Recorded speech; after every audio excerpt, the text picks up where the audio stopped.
ગ્રહોના રાજા સૂર્ય 16 જુલાઈથી આવશે કર્ક રાશિમાં. તો આગામી 1 માસ તમારી રાશિ પર કેવી થશે અસર, આ વિડીયોમાં ચર્ચા કરીશું તુલા, વૃશ્ચિક તથા ધન રાશિની.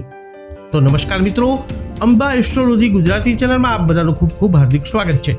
મિત્રો, અમારી ચેનલને આપે સબસ્ક્રાઇબ નથી કરી તો અવશ્ય કરો. આ વિડીયોને લાઇક અને શેર કરવાનું ભૂલશો નહીં. જ્યોતિષને લગતા મૂંઝવતા પ્રશ્નોના સમાધાન માટે તમે અમારો સંપર્ક કરી શકો છો. મિત્રો, ગ્રહોના રાજા સૂર્ય જલ્દી જ કર્ક રાશિમાં ગોચર કરવા જઈ રહ્યા છે. કર્ક રાશિ એ રાશિ ચક્રની ચોથી રાશિ છે, જે ચંદ્રની રાશિ છે. સૂર્યનું આ મહત્વપૂર્ણ ગોચર 16 જુલાઈ 2026ના રોજ થવાનું છે. વૈદિક જ્યોતિષ શાસ્ત્રમાં સૂર્યને ઉર્જાનો મુખ્ય સ્ત્રોત માનવામાં આવ્યો છે અને બીજા ગ્રહોમાં મુખ્ય ગ્રહ તરીકે ઓળખાય છે. સૂર્ય વગર પૃથ્વી ઉપર જીવનની કલ્પના કરવી પણ નામુમકિન છે.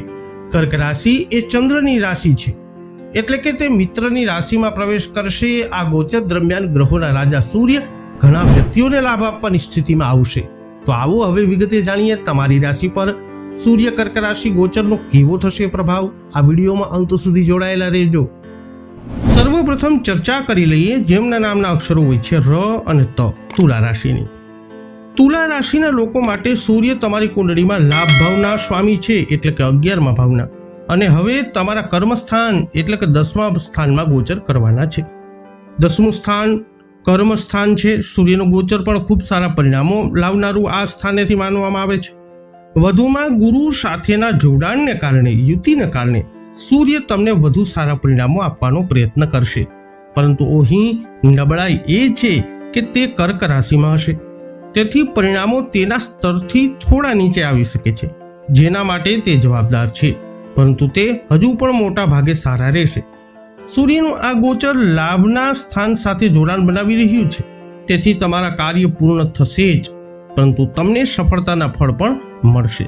જોકે કર્ક રાશિમાં સૂર્યની સ્થિતિ ક્યારેક તમને અમુક બાબતોમાં અસંતુષ્ટ રાખી શકે છે.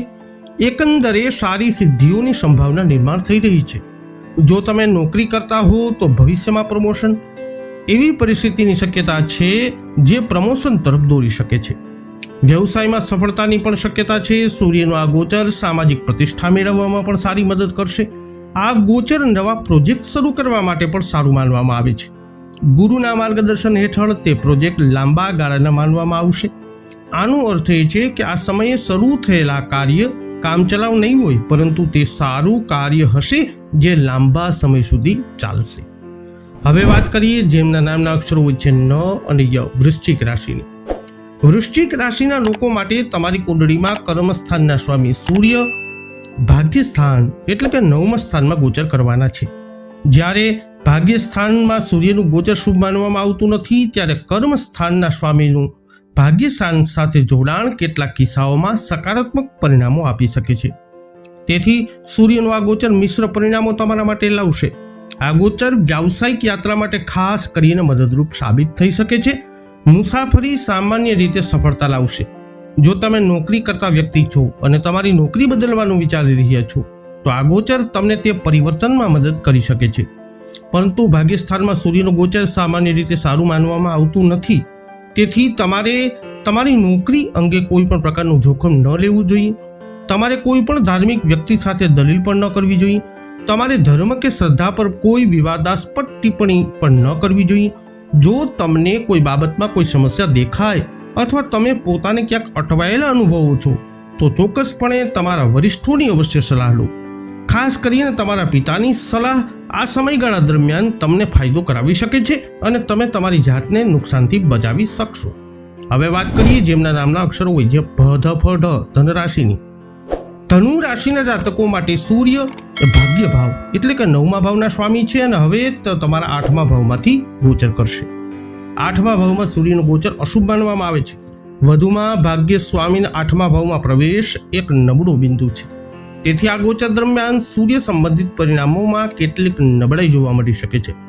પરિણામે તમને ભાગ્યનો સંપૂર્ણ સહયોગ ન પણ મળે, તેથી તમારે તમારા ખંત વધારવાની જરૂર પડશે.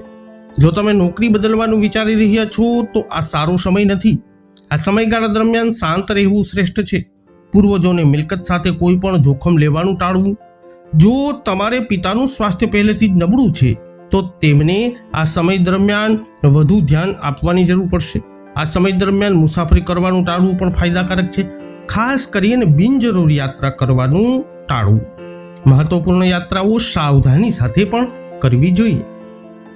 તો તુલા, વૃશ્ચિક તથા ધન રાશિના જાતકો, વૈદિક જ્યોતિષ શાસ્ત્ર અનુસાર 16 જુલાઈથી કર્ક રાશિમાં સૂર્યનું ગોચર તમારા માટે કંઈક આવી પરિસ્થિતિઓનું કરી શકે છે નિર્માણ.